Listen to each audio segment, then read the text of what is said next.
Sporting ক্লাবের পক্ষ থেকে সার্বজনীন শ্রী শ্রী জগদ্ধাত্রী পূজা উপলক্ষে গ্রামবাসী, পার্শ্ববর্তী গ্রামবাসী, আগত প্রতিযোগিনী এবং সমস্ত দর্শককে জানাই আমাদের তরফ থেকে আন্তরিক শুভেচ্ছা ও অভিনন্দন।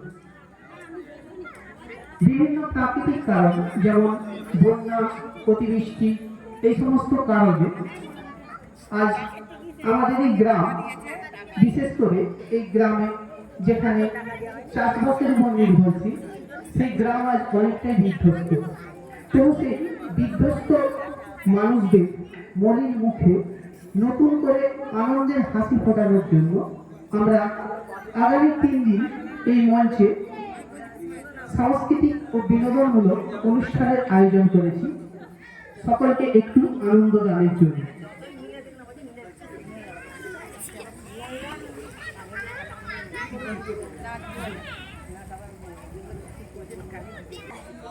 যা বলছিলাম, বন্যা, অতিবৃষ্টি, এইসব বিভিন্ন কারণে আজ আমাদের প্রচুর ক্ষয়ক্ষতি হয়েছে। যে কোনো ক্ষয়ক্ষতি দুঃখজনক, দুর্ভাগ্যজনক। তবু দুঃখকে ভুলে গিয়ে নতুন করে বাঁচার তাগিদে আবার নতুন করে জীবন গড়তে শুরু করতে হবে। আর সেই নতুন করে জীবন গড়ার জন্য প্রয়োজন আনন্দের। আর সেই আনন্দের তাগিদে আজ 1 বছর পর আমরা আবার মিলিত হয়েছি জগদ্ধাত্রী পূজা উপলক্ষে স্বর্গীয় সত্যচরণ দত্ত স্মৃতি মঞ্চে।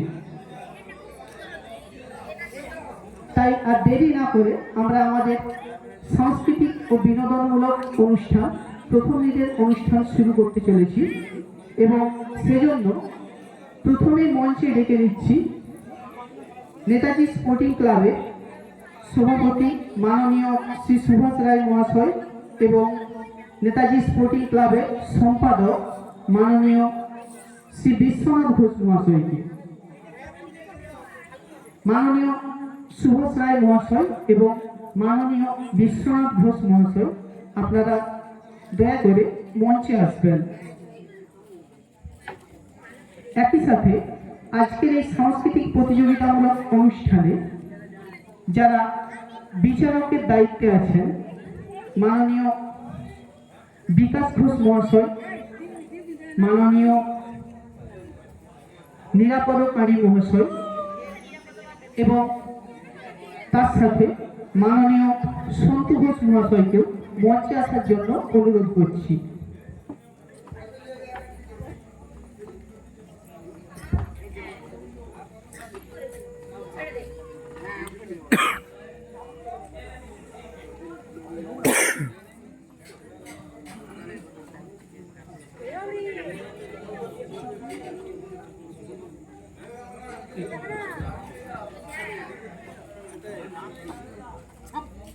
পুরসুরি নেতাজি স্পোর্টিং ক্লাবের সভাপতি মাননীয় সুভাষ রায় মহাশয় এবং সম্পাদক মাননীয় বিশ্বনাথ ঘোষ মহাশয়কে অনুরোধ করব, যার নামে নামাঙ্কিত আমাদের এই ক্লাব, সে বীর স্বাধীনতা সংগ্রামী নেতাজির প্রতিকৃতিতে মাল্যদান এবং পুষ্পার্ঘ নিবেদন করার জন্য।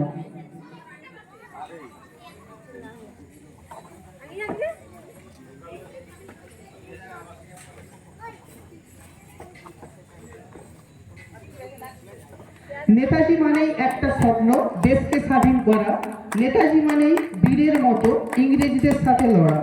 নেতাজি মানেই দেশের জন্য অনেক কষ্ট স্বীকার। নেতাজি মানেই ইংরেজদের সব পরিকল্পনাই বেকার। নেতাজি মানেই যেন দেশপ্রেম আর দেশকে ভালোবাসা। নেতাজি মানেই লড়াই করে স্বাধীনতা নিয়ে আসা। নেতাজি মানেই যার মৃত্যু নেই, শুধু জন্মদিনটাই আছে। নেতাজি মানেই হৃদয়ে যিনি রয়েছেন আজও বেঁচে। ধন্যবাদ মাননীয় সভাপতি মহাশয় এবং মাননীয় সম্পাদক মহাশয়কে। এখন ওনাদেরকে অনুরোধ করব এই মঞ্চে আসন গ্রহণ করার জন্য।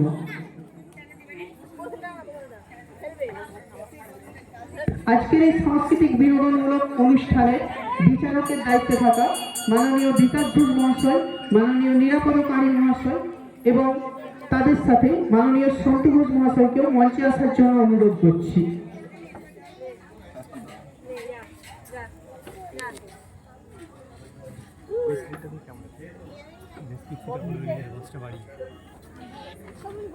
হ্যালো।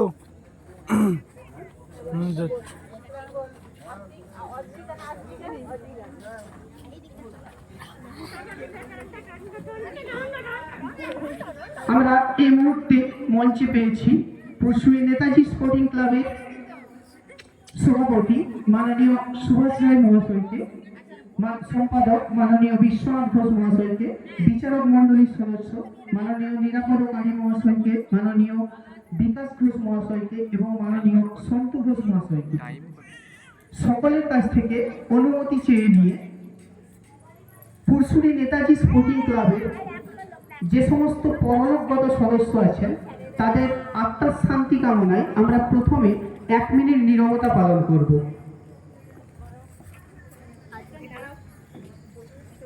সকলকে একটু অনুরোধ করব নিঃশব্দে থাকার জন্য এবং যদি পারেন একটু উঠে দাঁড়ানোর জন্য।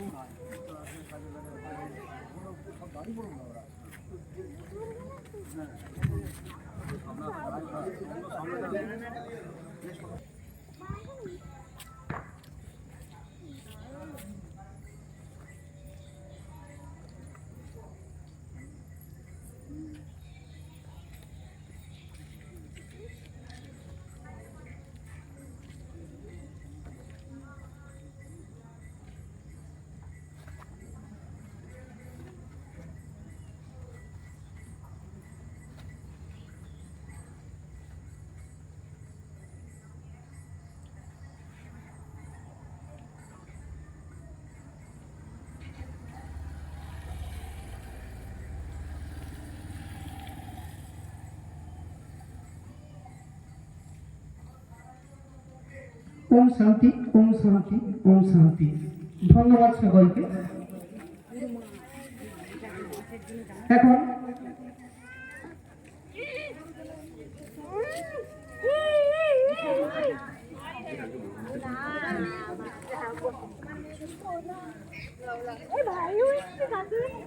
আমরা আজকে শুধু নয়, আজ সহ আগামী 3 দিনের এই সাংস্কৃতিক অনুষ্ঠানের মঞ্চের সভাপতি হিসেবে আমরা আমাদের নেতাজি স্পোর্টিং ক্লাবের বর্ষিয়ান সদস্য এবং সভাপতি মাননীয় সুভাষ রায় মহাশয়ের নাম প্রস্তাব করছি। সমর্থন করুন। এই মুহূর্তে মঞ্চে মাননীয় সভাপতি মহাশয় এবং বাকিদেরকে আমরা বরণ করে নেব। তাই বরণ করার জন্য আমরা আমাদের 2 জন যারা ওনাদেরকে বরণ করে নেবেন তাদেরকে আসার জন্য অনুরোধ করছি। চন্দনের ফোঁটা এবং আমাদের ক্লাবের ব্যাচ সহযোগে ওনাদেরকে আমাদের এই মঞ্চে বরণ করে নেওয়া হবে।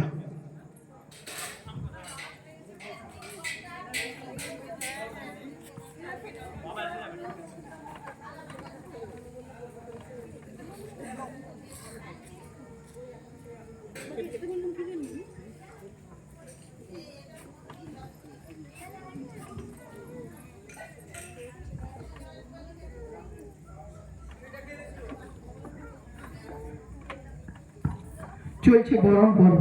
এই মুহূর্তে আমাদের ক্লাবের মাননীয় সভাপতি, মাননীয় সম্পাদক এবং তৎসহ বিচারক মণ্ডলীকে আমরা বরণ করে দিচ্ছি চন্দনের ফোঁটা এবং ব্যাজ সহযোগে।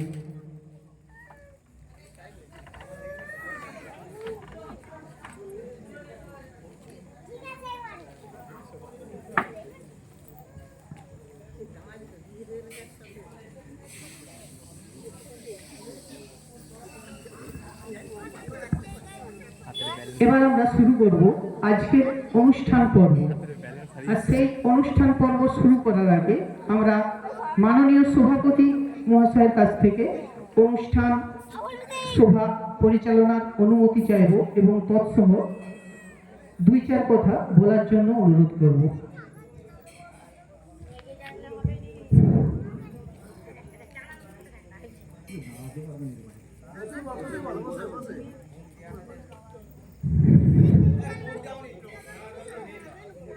ইউসুফে গ্রামে এই ক্লাব নেতাজি ক্লাব আজ থেকে 58 বছর আগে প্রতিষ্ঠিত হয়েছিল।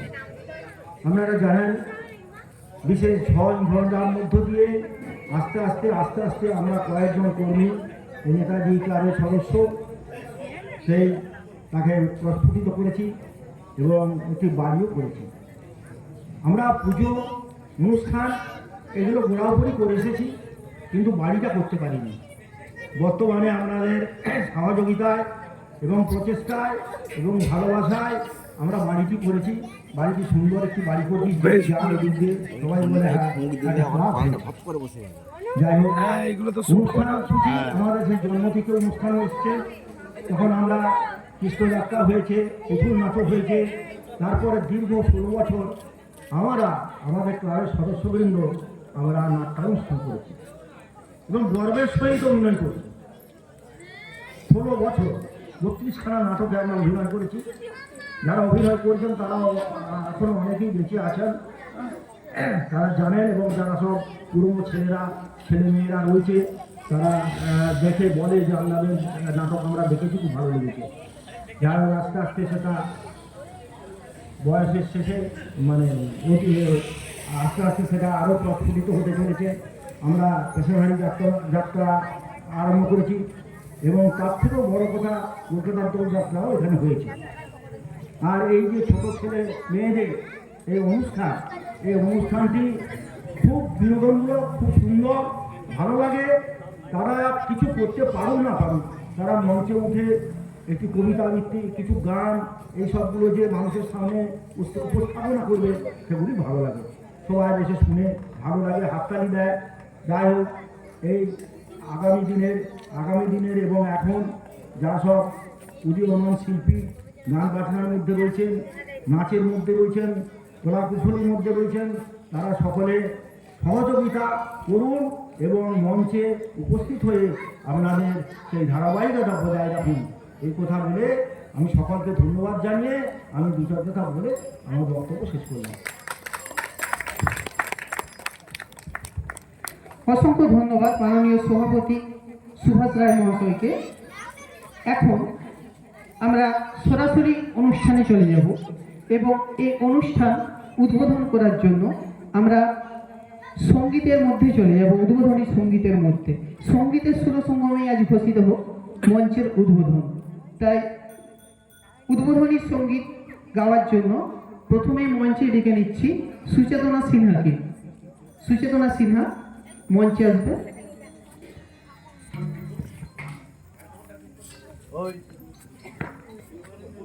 তারপরে উপস্থিত সঙ্গীতপ্রেমী মানুষ ও ক্লাবের সদস্যদের প্রণাম, শ্রদ্ধা ও শুভেচ্ছা জানাই। এখন আমি উদ্বোধনী সঙ্গীত পরিবেশন করব, যদি ভুল ত্রুটি হয় ক্ষমা করবেন।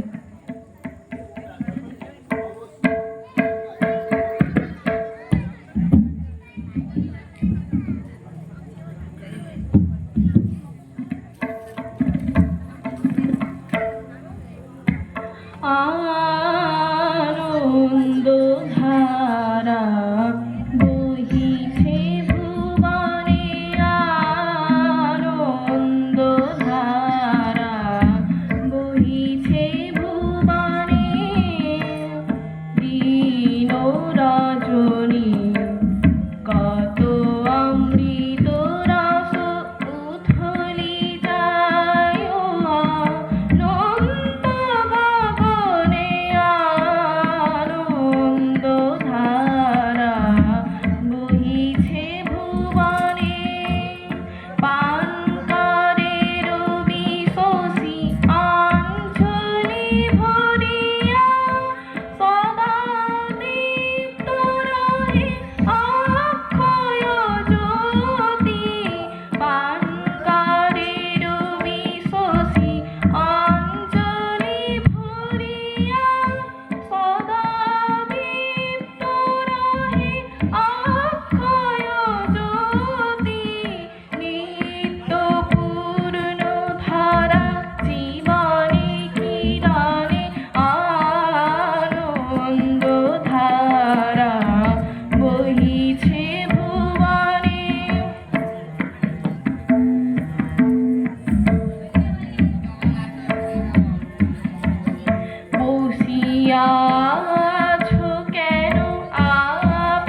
ধন্যবাদ সুচেতনা সিনহাকে এবং তার সাথে তবলায় যিনি সঙ্গত করেছেন সেই মাননীয় হেমন্ত সিনহা মহাশয়কেও আমাদের পক্ষ থেকে অসংখ্য ধন্যবাদ। এরপর আমরা আরও একটি উদ্বোধনী সঙ্গীত এই মঞ্চে পেশ করতে চলেছি। এবারের উদ্বোধনী সঙ্গীত পরিবেশনায় থাকছে নিশা ঘোষ। নিশা ঘোষকে মঞ্চে আসার জন্য অনুরোধ করছি।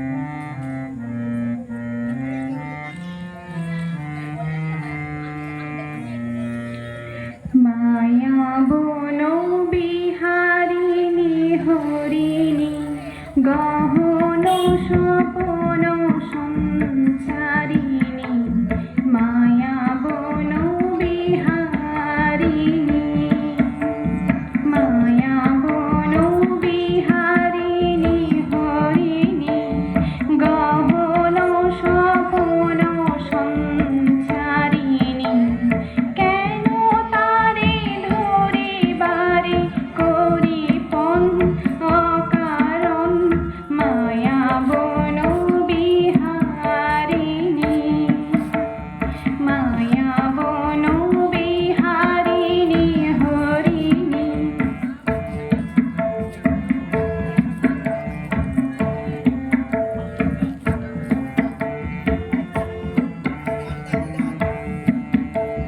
থাক থাক নিজ মনে দূরেতে আমি শুধু বাঁশরীর সুরেতে থাক থাক নিজ মনে দূরেতে আমি শুধু বাঁশরীর সুরেতে বাঁধন বিহীন যে বাঁধন অকারণ মায়া বন বিহারিণী মায়া বন বিহারিণী হরিণী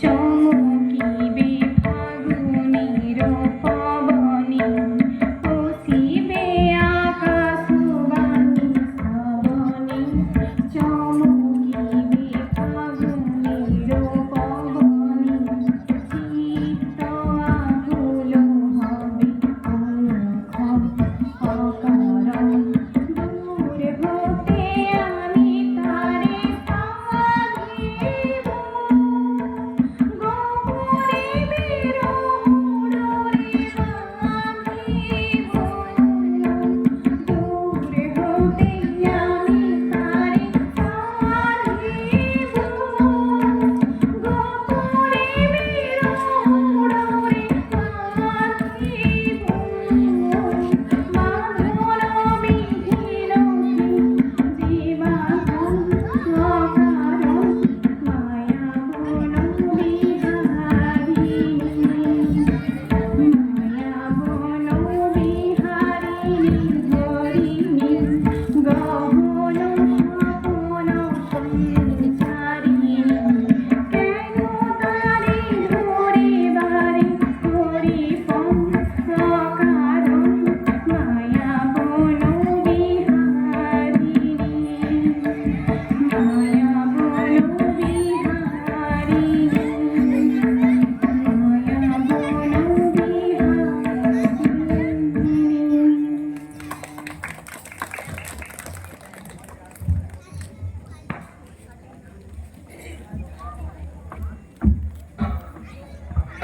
অসংখ্য ধন্যবাদ নিশা ঘোষকে। এবং তার সাথে তবলায় যিনি সঙ্গত করেছেন অরূপ ঘোষকেও আমাদের পক্ষ থেকে অসংখ্য ধন্যবাদ। আমরা মঞ্চে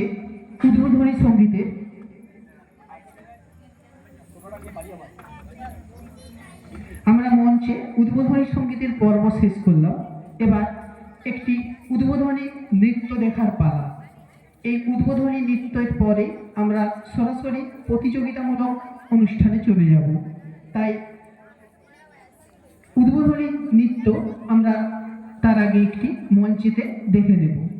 তার কারণ শুধুমাত্র সঙ্গীতই নয়, নৃত্য সাংস্কৃতিক অনুষ্ঠানের অন্যতম একটি খুবই গুরুত্বপূর্ণ। নৃত্য সমস্ত ঐশ্বরিক শিল্পগুলোর মধ্যে অন্যতম একটি। আজকের এই মঞ্চে উদ্বোধনী নৃত্য এই মুহূর্তে আপনাদের সামনে পরিবেশন করবে সুচেতনা সিনহা। এখন আমরা উদ্বোধনী নৃত্য পরিবেশনের জন্য সুচেতনা সিনহাকে মঞ্চে আসতে অনুরোধ করছি।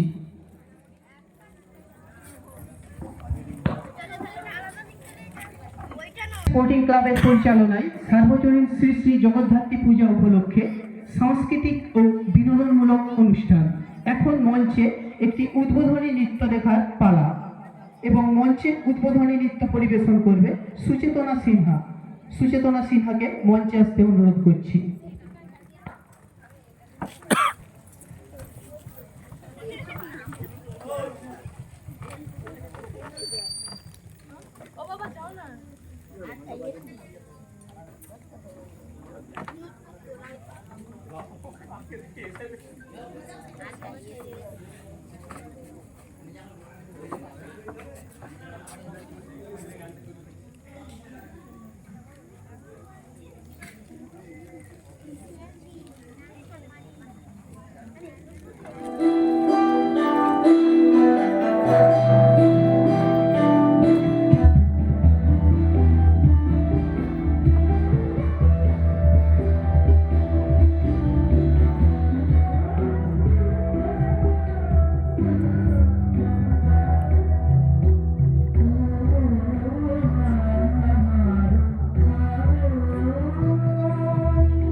অসংখ্য ধন্যবাদ সুচেতনা সিনহাকে একটি অসাধারণ নৃত্য পরিবেশন করার জন্য। একটু আগে বলছিলাম নাচ বা নৃত্য হলো সমস্ত ঐশ্বরিক শিল্পগুলোর মধ্যে একটি। আমরা মঞ্চেও দেখলাম সেই ঈশ্বর তথা দেবী দুর্গা বা দেবী জগদ্ধাত্রী যাই বলুন না কেন, তাদেরকে আবাহনের মধ্য দিয়েই আমাদের এই মঞ্চের উদ্বোধন হলো। এখন এই মুহূর্তে আমরা চলে যাব সরাসরি প্রতিযোগিতামূলক অনুষ্ঠানে। আমাদের আজকের প্রথম দিনের প্রথম প্রতিযোগিতামূলক অনুষ্ঠান ছিল বিভাগ কয়ে কবিতা আবৃত্তি, যার বিষয় ছিল কবি সুকুমার রায়ের লেখা নিঃস্বার্থ। সমস্ত প্রতিযোগী এবং প্রতিযোগিনীদেরকে অনুরোধ করছি তারা যেন প্রস্তুত হয়ে থাকে। আমি এক একজন করে মঞ্চে এক্ষুনি ডেকে নেব।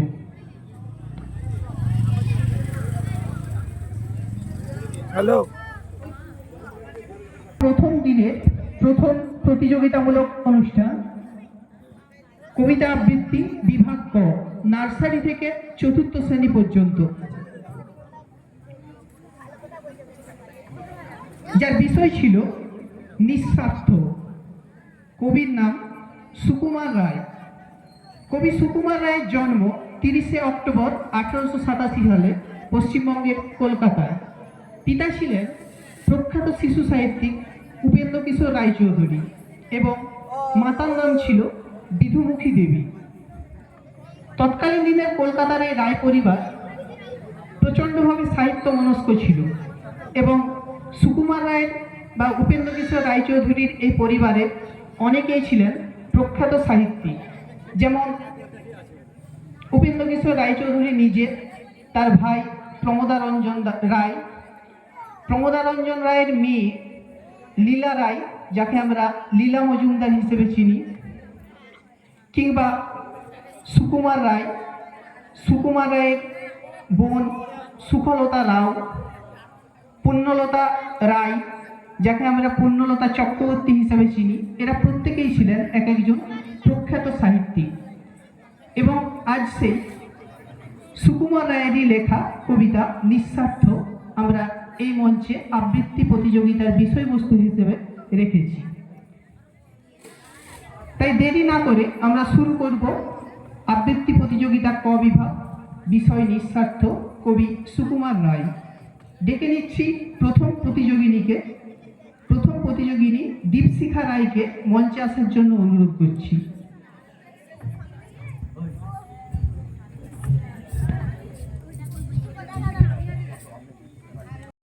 সুকুমার রায় গোপালটাকে হিংসুটে মা খাবার দিলেন ভাগ করে, বললে না হোক মুখেও কিছু, ফেললে ছড়িয়ে রাগ করে। জেঠাই মাঝে মিষ্টি দিলেন, দুই ভাইতে খাও বলে। 10টি ছিল, একটি তাহার চাকতে দিলেন খাও বলে। আর যে 9টি ভাগ করে খাই, 3টি দিলে গোপলাকে। তবুও কেবল হ্যাংলা ছেলে আমার বাড়ি চোখ রাখে। বুঝিয়ে বলি কাঁদিস কেন, তুই যে মেয়ের কনিষ্ঠ। বয়স বুঝে সামলে খাবি, তা নইলে হয় অনিষ্ট।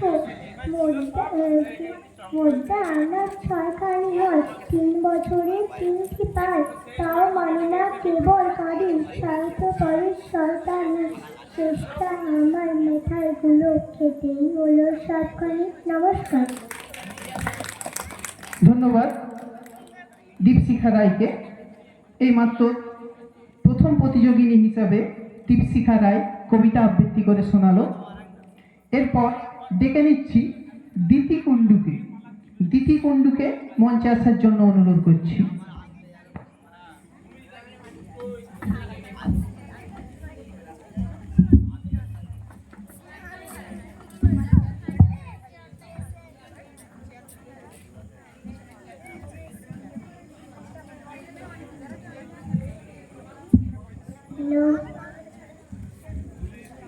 নমস্কার। নিঃস্বার্থ, কবি সুকুমার রায়। গোপলাটাকে হিংসুটে মা খাবার দিলেন ভাগ করে, বললে না কো মুখেও কিছু, ফেললে ছুড়ে রাগ করে। জেঠাই মাঝে মিষ্টি দিলেন, দুই ভাইতে খাও বলে। 10টি ছিল, একটি তাহার চাকতে দিলেন পাও বলে। আর যে নটি ভাগ করে তাই তিনটে দিলেন গোপলাকে, তবু কেবল হ্যাংলা ছেলে আমার ভাগে চোখ রাখে। বুঝিয়ে বলি কাঁদিস কেন, তুই যে নেহাত কনিষ্ঠ, বয়স বুঝিয়ে সামলে খাবি, তা নইলে হয় অনিষ্ট।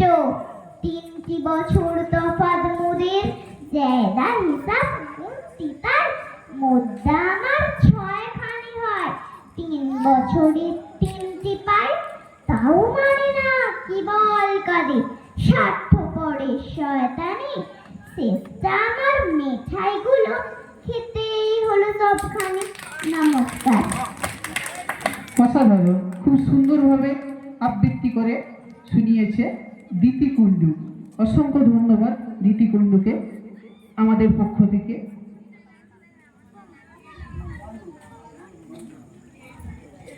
এরপর আবৃত্তি করার জন্য মঞ্চে ডেকে নিচ্ছি সৌম্যজিৎ ঘোষকে।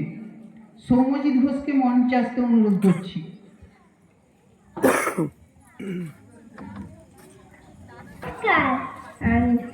সুকুমার লাল রাখা, গোবলাটাকে হিংসুটে না খাবার দিলেন ভাগ করে, বললেন তোর মুখেও কিছু ফেললে ছুঁড়ে রাখ করে, দেখায় মাঝে মেঠাই দিলেন 2 বেলাতে খাও বলে, 10টি ছিল 1টি টাকার, চাখতে নিলেন খাও বলে, আর যে নাটি ভাগ করে তাই 3টি দিলেন গোবলাকে, তবুও কেমন হ্যাংরা ছেলে আমার ভাগেই চোখ রাখে।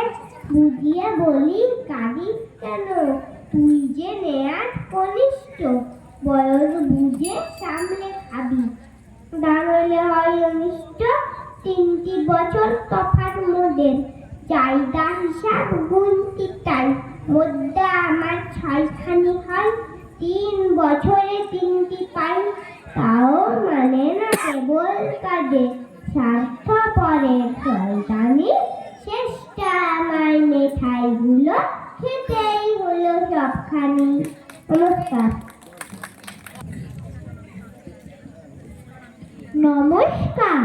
সুকুমার রায়ের লেখা নিঃস্বার্থ, কোপলাটা কি হিংসুটে মা খাবার দিলেন ভাগ করে, বললে না গো মুখেও কিছু ফেললে ছুঁড়ে রাগ করে, জ্যাঠাই মাঝে মিঠাই দিলে 2 ভাইয়েতে খাও বলে, 10টি ছিল 1টি তাহার, চাখতে দিলে খাও বলে, আর যে 9টি ভাগ করে তার 3টে দিলেন গোপলাকে, তবুও কেবল হ্যাংলা ছেলে আমার ভাগেই চোখ রাখে। বুঝিয়ে বলি কাঁদিস কেন, তুই যে নেহাত কনিষ্ঠ, বয়স বুঝে সামলে খাবি, তা নইলে হয় অনিষ্ট। 3টি বছর তফাৎ মোদের, জায়গা হিসাব গুনতি তাই, মুদ্রা আমার 6খানি হয়, 3 বছরে 3টি পাই, তাও মানে না কেবল কাঁদে, স্বার্থপরে শয়তানি, শেষটা আমার মিঠাইগুলো খেতেই হলো সবখানি। নমস্কার। অসংখ্য ধন্যবাদ কৌশিনী সর্দারকে। পরের প্রতিযোগী প্রীতম রায়। নমস্কার। নিঃস্বার্থ কবি সুকুমার রায়। গোপালটাকে হিংসুটে মা খাবার দিলেন ভাগ করে, বললে না কো মুখেও কিছু ফেললে ছুঁড়ে রাগ করে, জেঠাই মাঝে মেঠাই দিলেন 2 ভাইতে খাও বলে, 10টি ছিল 1টি তাহার, 4টি দিলেন খাও বলে, আর যে 9টি ভাগ করে তাই 3টে দিলেন গোপালকে, তবুও কেবল হ্যাংলা ছেলে আমার ভাগে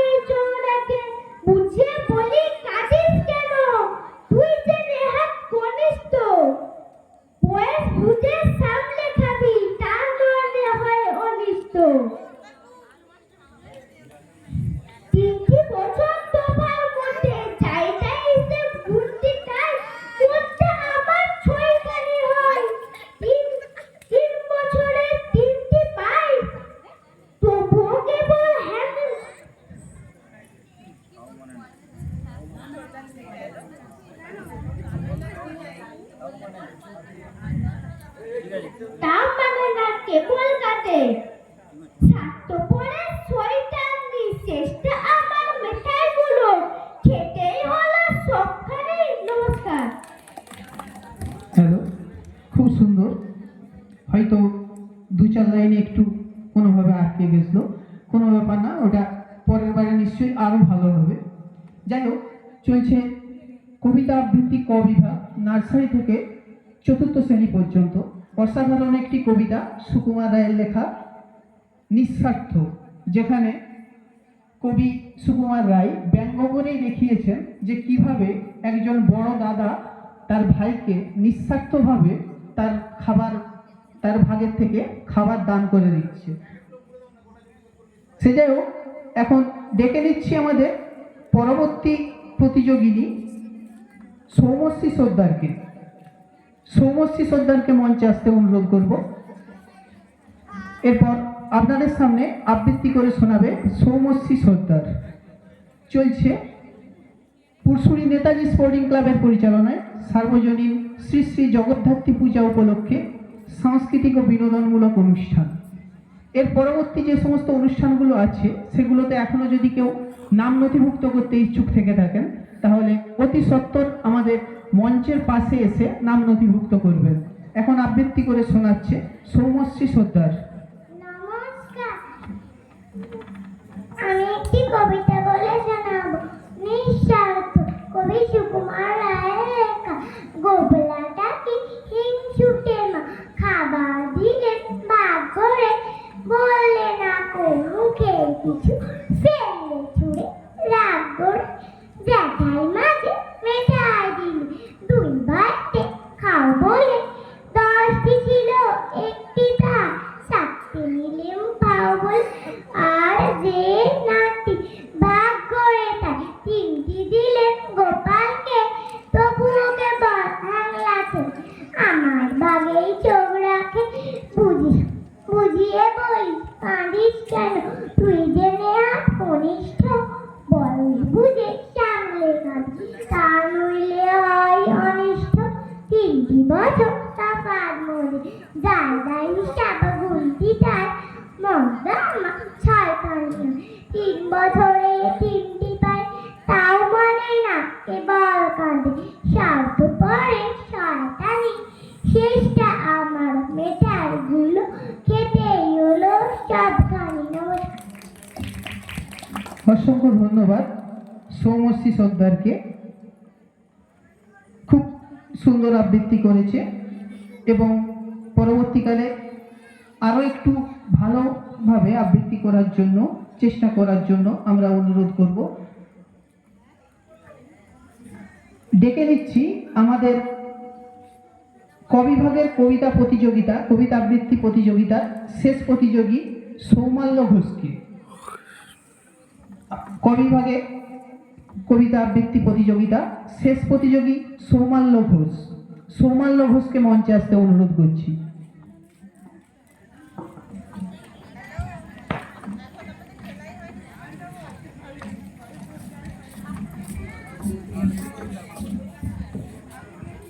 নিঃস্বার্থ, কবি সুকুমার রায়।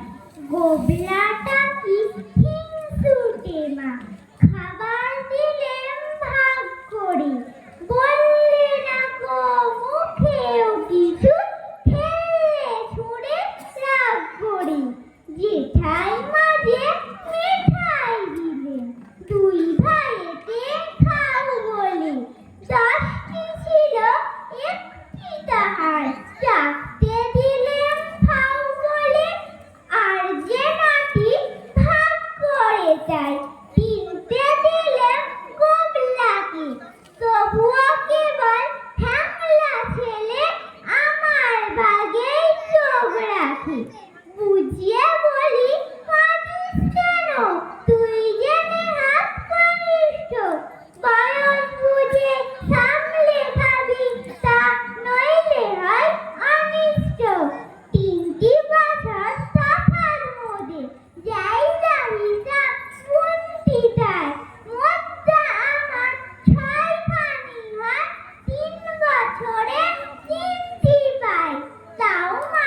লাবণ্য ঘোষকে।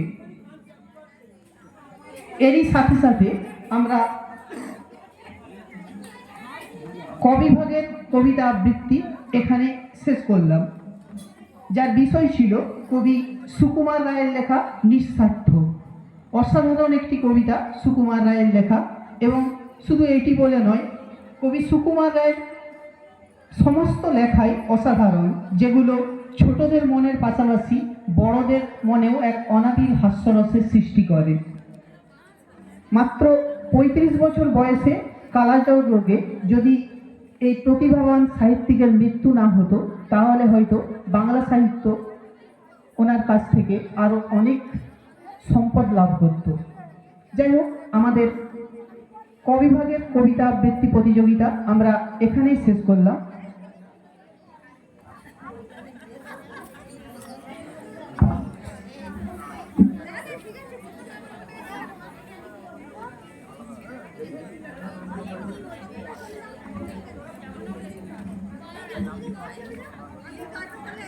সব কবিতাগুলো কি তুলেছে? কবিভাগের কবিতা আবৃত্তি প্রতিযোগিতা শেষ হলেও দ্বিতীয় একজন কবিতাটা পাঠানো যাবে, নাম্বারটা বলবো? একটি বিনোদনমূলক কবিতা আবৃত্তি করবে বলে আমাদেরকে জানিয়েছিল। আমরা তার নাম রেখেছি এবং বিনোদনমূলক হিসেবে একটি কবিতা আবৃত্তি করার জন্য তাকে মঞ্চে আসার জন্য অনুরোধ করছি। মঞ্চে ডেকে নিচ্ছি সঙ্গীতা সিনহাকে। মঞ্চে ডেকে নিচ্ছি সঙ্গীতা সিনহাকে। সঙ্গীতা সিনহা একটি বিনোদনমূলকভাবে কবিতা আবৃত্তি করে শোনাবে এই মঞ্চে।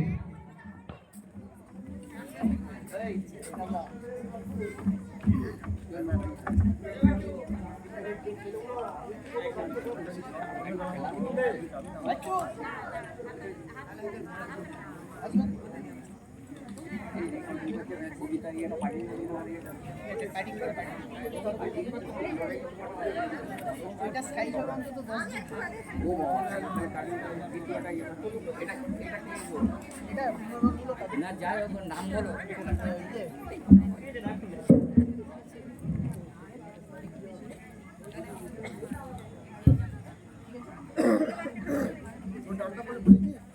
এখন আপনাদের সামনে বিনোদনমূলক একটি কবিতা আবৃত্তি করে শোনাচ্ছে সঙ্গীতা সিনহা।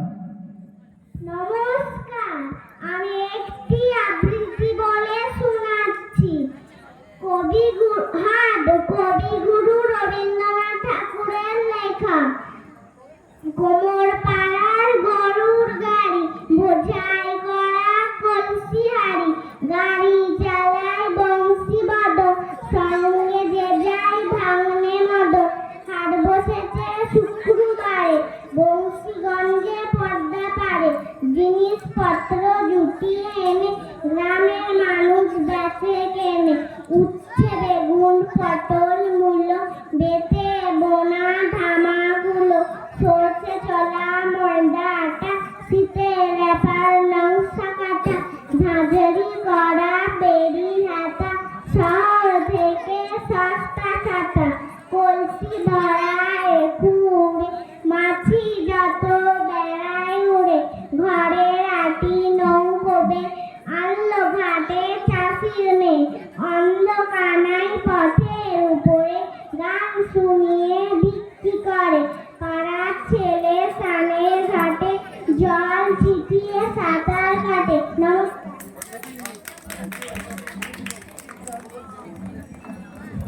খুব সুন্দরভাবে আবৃত্তি করেছে সঙ্গীতা সিনহা। যাই হোক, আমরা তবুও বিচারকদের যেগুলো পর্যবেক্ষণ, সেই পর্যবেক্ষণ অনুসারে আমরা ওর অভিভাবকদেরকে অনুরোধ করব একটু বিশেষ করে উচ্চারণের দিকে একটু নজর নেওয়ার জন্য, যাতে করে ভবিষ্যতে খুব ভালোভাবে আবৃত্তি করতে পারে। ধন্যবাদ সঙ্গীতা সিনহাকে। একই সাথে আমরা এই মুহূর্তে কবিতা আবৃত্তি ক বিভাগে যারা স্থান অধিকার করেছে তাদের নামগুলি ঘোষণা করব।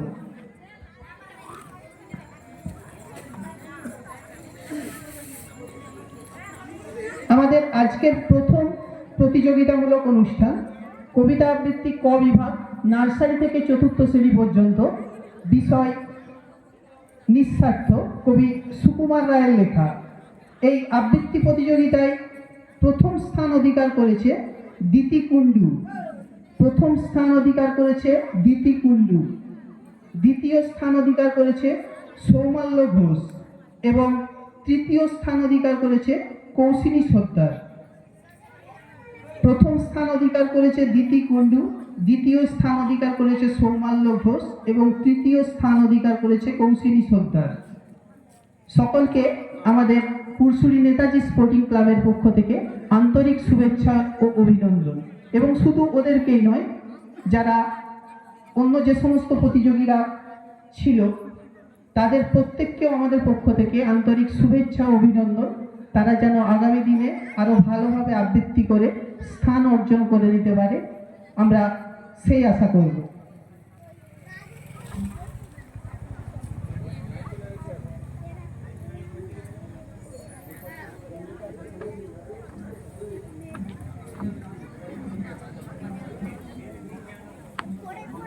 বিতর্ক সভা সর্বসাধারণের জন্য, যার বিষয় ছিল মোবাইল ফোনের ব্যবহার বর্তমান তরুণ প্রজন্মের জীবনে ক্ষতি ডেকে আনছে।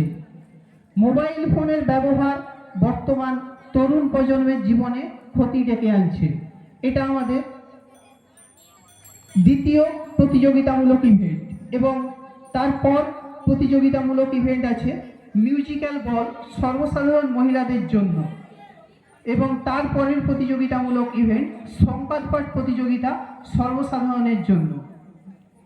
দ্বিতীয় প্রতিযোগিতামূলক ইভেন্ট বিতর্ক সভা সর্বসাধারণের জন্য, যার বিষয় মোবাইল ফোনের ব্যবহার বর্তমান তরুণ প্রজন্মের জীবনে ক্ষতি ডেকে আনছে, যার সময়সীমা 5 মিনিট।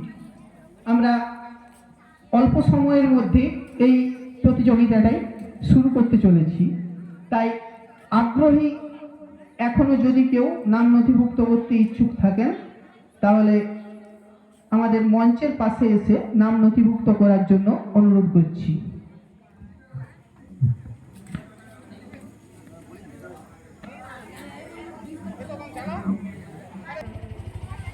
আঠান্নতম বর্ষের সার্বজনীন শ্রী শ্রী জগদ্ধাত্রী পূজা উপলক্ষে সাংস্কৃতিক ও বিনোদনমূলক অনুষ্ঠান। 3 দিনব্যাপী সাংস্কৃতিক অনুষ্ঠানে আজকে আমাদের প্রথম প্রতিযোগিতামূলক অনুষ্ঠান যেটি হয়েছে কবিতা আবৃত্তি ক বিভাগ, নার্সারি থেকে 4র্থ শ্রেণী, বিষয় নিঃস্বার্থ কবি সুকুমার রায়ের লেখা, যার ফলাফল আমরা ইতিমধ্যে বিচারকদের কাছ থেকে পেয়ে গেছি। দ্বিতীয় বিষয় বিতর্ক সভা সর্বসাধারণের জন্য, যার বিষয় মোবাইল ফোনের ব্যবহার বর্তমান তরুণ প্রজন্মের জীবনে ক্ষতি ডেকে আনছে, যার সময়সীমা 5 মিনিট। তৃতীয় প্রতিযোগিতামূলক অনুষ্ঠান মিউজিক্যাল বল সর্বসাধারণ মহিলাদের জন্য। 4র্থ প্রতিযোগিতামূলক অনুষ্ঠান সংবাদ পাঠ প্রতিযোগিতা সর্বসাধারণের জন্য, যার সময়সীমা 3 মিনিট। এরপর একটি সমাজ সচেতনতামূলক পথনাটিকা আছে এবং তারপর আছে বিনোদনমূলক নৃত্য পরিবেশন। আগামীকাল অর্থাৎ 25শে কার্তিক সোমবার, ইংরাজি 11ই নভেম্বর, বিকেল 4টের সময় আছে অঙ্কন প্রতিযোগিতা ক বিভাগ এবং খ বিভাগ।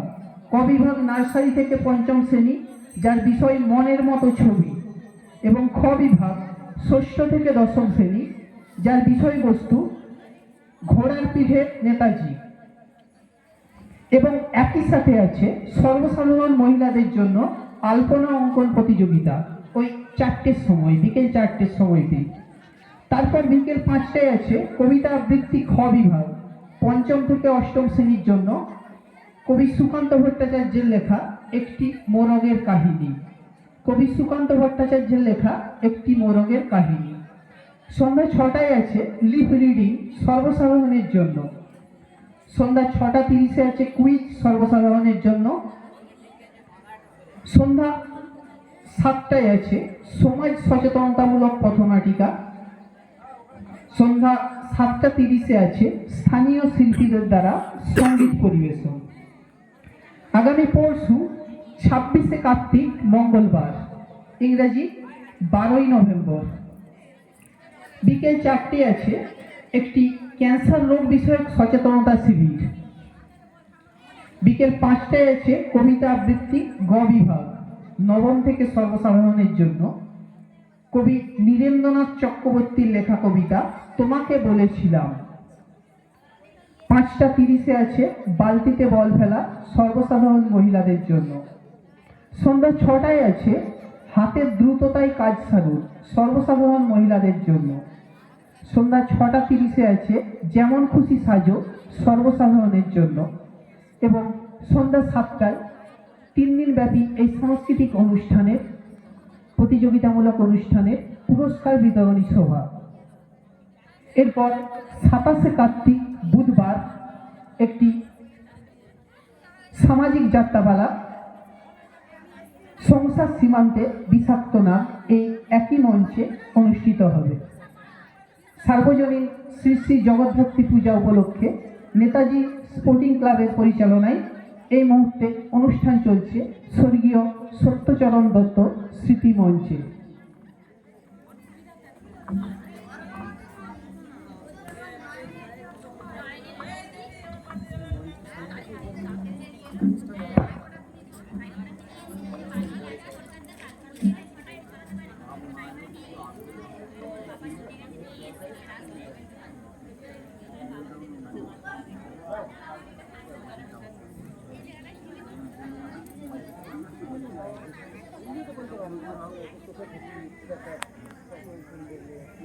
সমস্ত উপস্থিত দর্শক এবং প্রতিযোগীদের আমরা এই মুহূর্তে জানাতে বাধ্য হচ্ছি যে আমাদের যে নিয়ম ছিল, যে নিয়ম আমরা পোস্টারে লিখে দিয়েছিলাম বা অনলাইন পোস্টারের মাধ্যমে জানিয়েছিলাম, যে 4 জনের কম প্রতিযোগী কোনো প্রতিযোগিতায় থাকলে আমরা সেই প্রতিযোগিতাটি বাতিল করতে বাধ্য হব। এবং সেই নিয়মের মধ্যে পড়েই আমরা এই বিতর্ক সভা প্রতিযোগিতাটি বাতিল করতে বাধ্য হচ্ছি। এবং বিতর্কের যে বিষয় ছিল খুবই ইন্টারেস্টিং এবং খুবই প্রাসঙ্গিক একটা বিষয়, যে মোবাইল ফোনের ব্যবহার বর্তমান তরুণ প্রজন্মের জীবনে এক ক্ষতি ডেকে আনছে। আমরা সকলেই জানি যে কিভাবে এই মোবাইল ফোন দিনের পর দিন আমাদের জীবনে ক্ষতি ডেকে আনছে, কিন্তু বুঝেও না বুঝার ভান করি। তা সত্ত্বেও এই প্রসঙ্গে সেরকম ভাবে কেউ প্রতিযোগী আসেনি বা বলতে উদ্যোগী হয়নি। তো সেই দিক থেকে আমরা এই প্রতিযোগিতামূলক ইভেন্টটি বাতিল করার সিদ্ধান্ত নিয়েছি এবং বিচারকদের পক্ষ থেকে মাননীয় সন্তোষ মহাশয়কে এই ব্যাপারে কিছু বলার জন্য আমরা অনুরোধ করছি।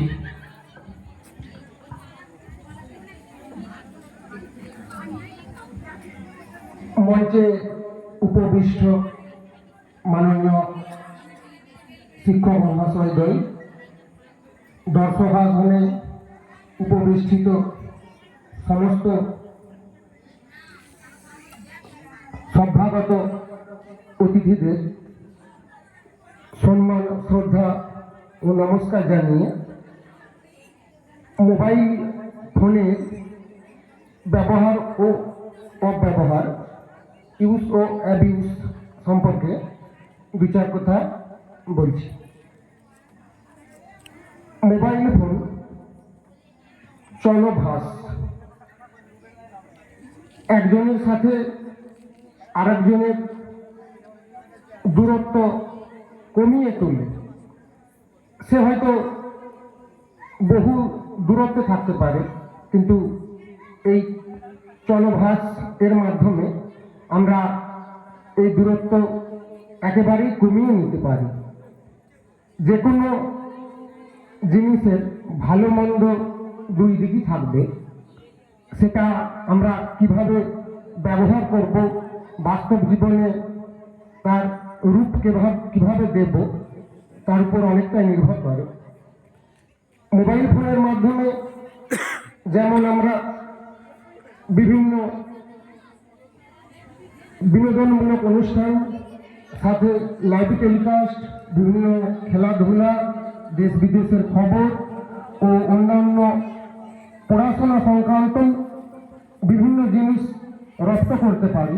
বর্তমান ইন্টারনেটের যুগ, যে কোনো জিনিস সহজেই আমরা পেয়ে যাই, তাই সেক্ষেত্রে আমরা অনেকটা উপকৃত হতে পারি। আবার এটাও একটা বিষয় যে যে সমস্ত জিনিস আমরা দেখছি তার সমস্তই যে 100% কারেক্ট সেটাও নয়। বহু ফেক ভিডিও তাদের নিজস্বতা লাভের জন্য নানা রকমভাবে ফোনের মাধ্যমে উপস্থাপিত করে তুলছে। বর্তমান সমাজের কাছে যেটা একটা হতাশার বিষয় বা ভয়ঙ্কর দিকও হতে পারে।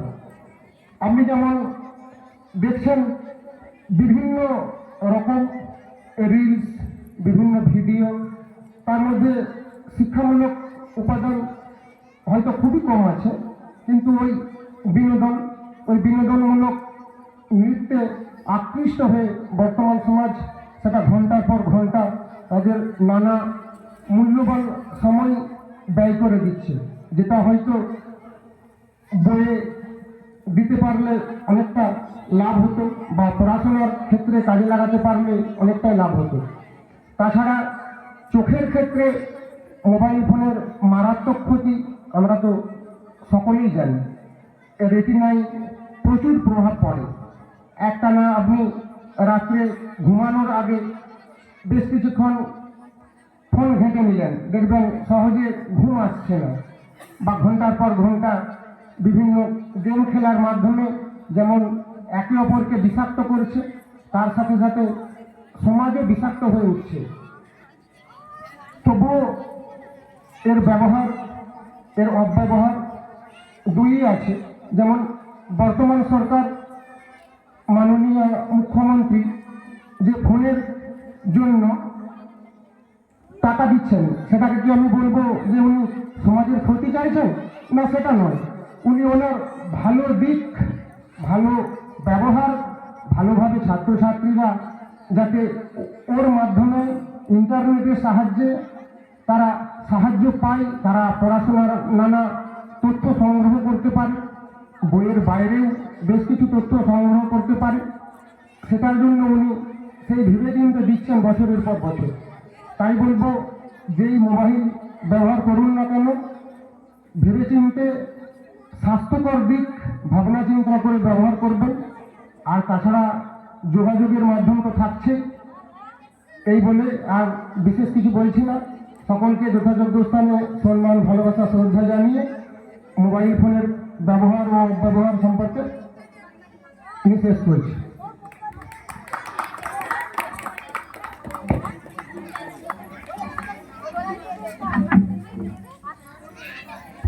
অসংখ্য ধন্যবাদ মাননীয় সন্তু ঘোষ মহাশয়কে।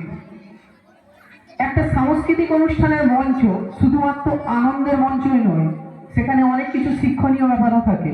এইমাত্র শিক্ষক মণ্ডলীর সদস্য বা বিচারক মণ্ডলীর সদস্য যাই বলি না কেন, সন্তু ঘোষ যে কথাগুলি বললেন খুবই গুরুত্বপূর্ণ কথা, এবং যদি তার থেকে কেউ শিক্ষা নিতে পারে তাহলে সেটা তার উপকার, আর যদি শিক্ষা না নিতে পারে সেখানে তো আলাদা করে কিছু বলার নেই। সত্যি এই ধরনের বিশেষ করে রিলস ভিডিও বলুন বা ইন্টারনেটের অপব্যবহার, ইন্টারনেটেরও ব্যবহার বা অপব্যবহার দুই হবে।